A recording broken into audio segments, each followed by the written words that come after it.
मुझे शायद कहीं सुख मिल जाए। बड़े वाले ने कहा इतने दिन जियो तुम नहीं जा रहे हो, मैं चला जाऊं, मैं नहीं जाऊंगा। उसने इनकार कर दिया। दूसरे के पास गया, तीसरे के पास, चौथे के पास, सबसे छोटे वाले बेटे के पास, 10वें बेटे के पास जब पहुंचा और उससे कहा, वो तुरंत तैयार हो गए। उसने कहा पिताजी मैं जा रहा हूं तुम्हारी जगह पर। ययाति को बड़ा विस्मय हुआ। ययाति ने कहा बेटे तेरे 9 भाई इनकार कर गए बड़े वाले, तू क्यों तैयार हो गया? उसने कहा पिताजी मैं इसलिए तैयार हो गया हूँ कि जिसकी खोज में आपने 100 साल बिता दी आपको नहीं मिला, उसके पीछे व्यर्थ में समय नष्ट करने का कोई मान्य मतलब नहीं है, इसलिए मैं अभी से जा रहा हूँ। 100 साल बीते, फिर मौत आई।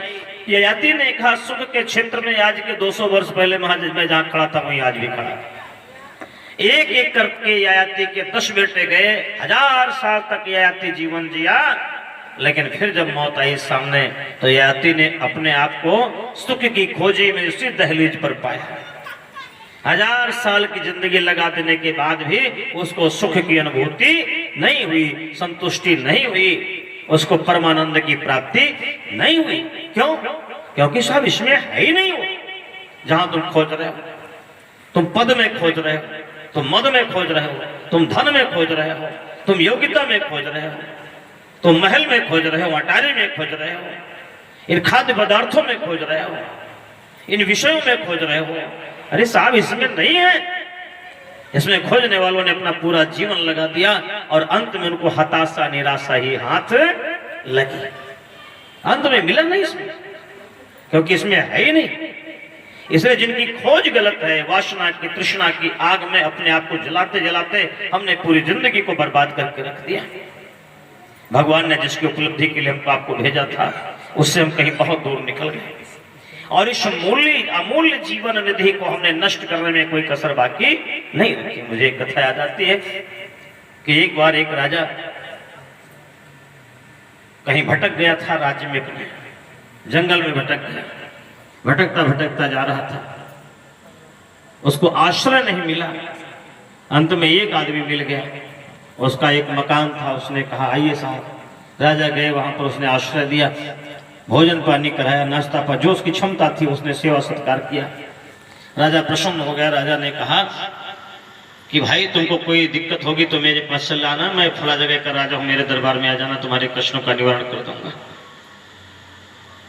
राजा तो वापस चला आया अगले दिन।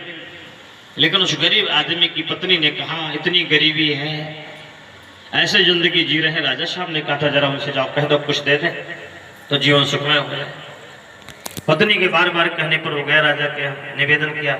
राजा ने कहा जाओ, सेनापति को आदेश दिया इसको वो चंदन का बगीचा दे देना, अये सुख से जीवन जिएगा। उस आदमी को चंदन का बगीचा दे दिया। वो आदमी करता क्या था, वो लकड़ियां काट करके जलाकर उनका कोयला बना करके बाजार में बेचता था। उनसे जो 4 पैसे मिलते थे उससे अपनी जीविका चलाता था। उसने चंदन की लकड़ियां काट काट करके कोयला बना बना करके बाजार में बेचना शुरू किया। सारा चंदन का बगीचा नष्ट कर दिया उसने।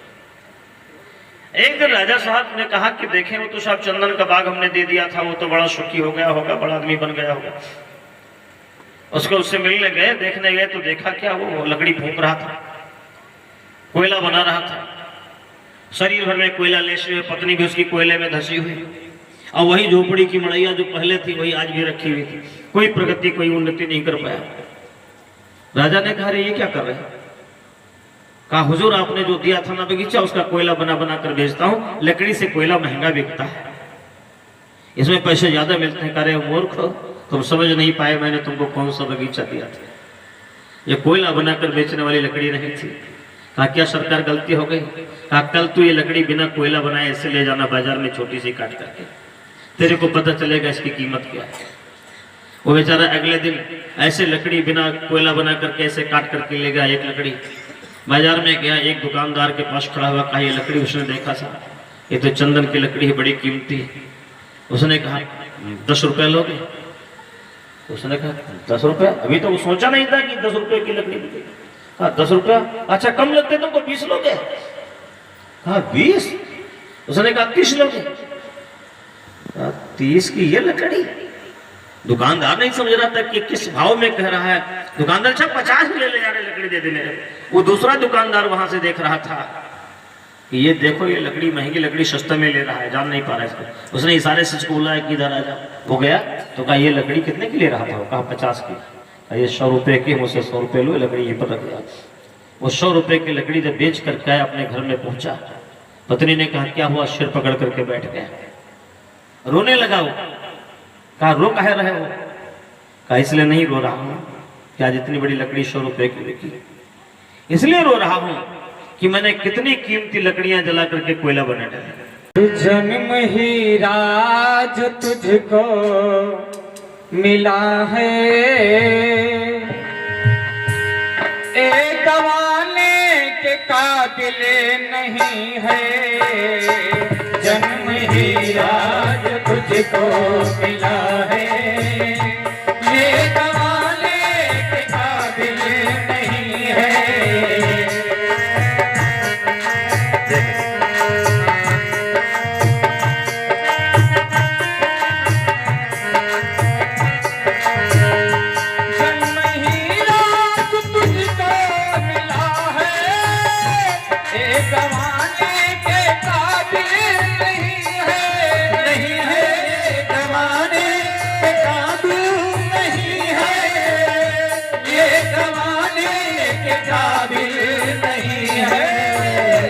तेरी हर सांस अनमोल मोती, तेरी हर सांस अनमोल मोती, जो लुटाने के काबिल नहीं है।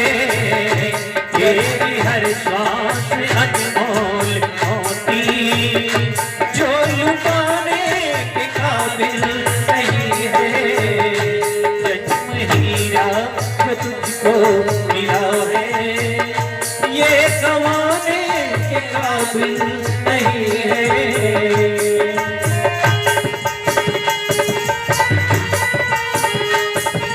जय महाकाल।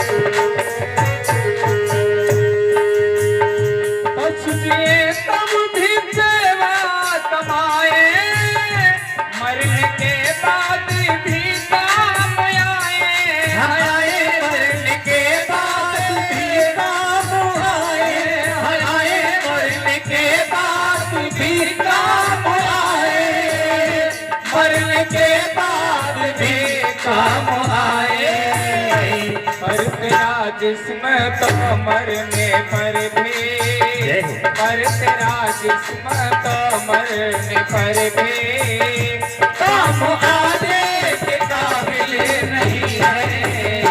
पर मेरा तुझको मिला है, जो ज़माने के काबिल नहीं है। जन्म हीरा तुझको मिला है, ये गंवाने के काबिल नहीं है।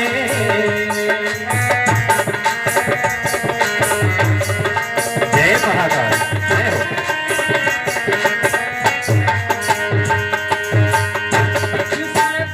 तुझको सुंदर काया, तेरे खातिर ही सब कुछ बनाया, बनाया तेरे खातिर बनाया, बनाया तेरे खातिर ये सब कुछ बनाया, तेरे खातिर ये सब कुछ बनाया। ऐसे दाता को तूने बुलाया, ऐसे दाता को तूने बुलाया, जो भुलाने के काबिल नहीं है।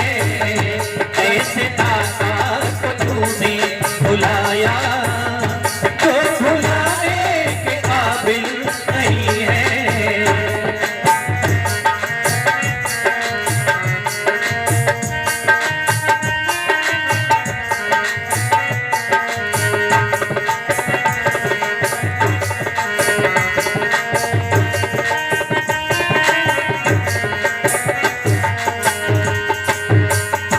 अब न सोना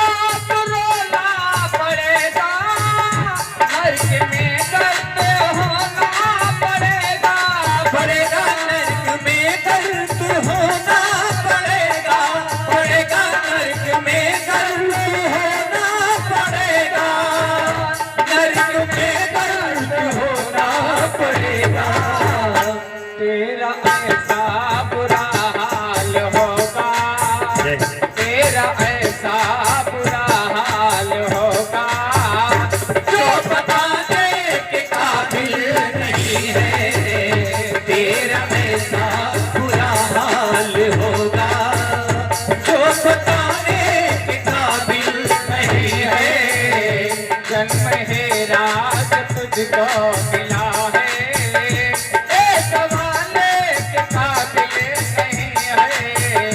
जन्म ही रात तुझको मिला है, एक वाले के काबिल नहीं है।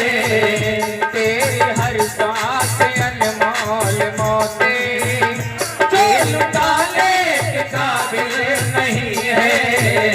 जन्म ही रात तुझको मिला है, ये ज़माने के काबिल नहीं है, ये ज़माने के काबिल नहीं है, ये ज़माने के काबिल नहीं है, ये ज़माने के काबिल नहीं है। बोलिए श्रीमद् पावन प्रज्ञा पुराण की जय।